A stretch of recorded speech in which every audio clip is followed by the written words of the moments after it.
નમસ્કાર વિદ્યાર્થી મિત્રો, સ્વાગત છે તમારું અમારી યુટ્યુબ ચેનલમાં। તો મિત્રો, આજના વિડીયોમાં આપણે ચર્ચા કરવાના છીએ ડિજિટલ ગુજરાત સ્કોલરશિપ યોજના વિશે। તો મિત્રો, આ યોજનામાં બાકી રહેલા વિદ્યાર્થીઓ માટે ફરી અરજી ફોર્મ શરૂ કરી દેવામાં આવેલ છે। એટલે કે તારીખ 21/12/2023 થી લઈને તારીખ 21/1/2024 સુધીમાં તમારે ઓનલાઈન અરજી ફોર્મ ભરી દેવાનું રહેશે। તો મિત્રો, ડિજિટલ ગુજરાત સ્કોલરશિપમાં જે વિદ્યાર્થીને હજુ સુધી અરજી ફોર્મ ભરવાનું બાકી રહી ગયેલું હોય તેવા એસસી કેટેગરીના જે વિદ્યાર્થીઓ છે તેમના માટે ફરી અરજી ફોર્મ શરૂ કરી દેવામાં આવેલ છે।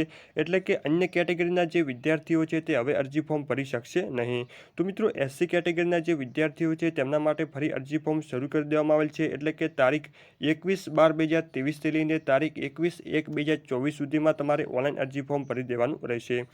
આ ઉપરાંત જે વિદ્યાર્થીને ઘરે બેઠા જ અરજી ફોર્મ ભરવું હોય તો અમારો જે વોટ્સએપ નંબર છે તેના પર તમે મેસેજ કરશો કે અમારે ડિજિટલ ગુજરાત સ્કોલરશિપમાં ફોર્મ ભરવું છે, તો તમને ઘરે બેઠા જ નજીવી ફી સાથે ઓનલાઈન ફોર્મ ભરી આપવામાં આવશે।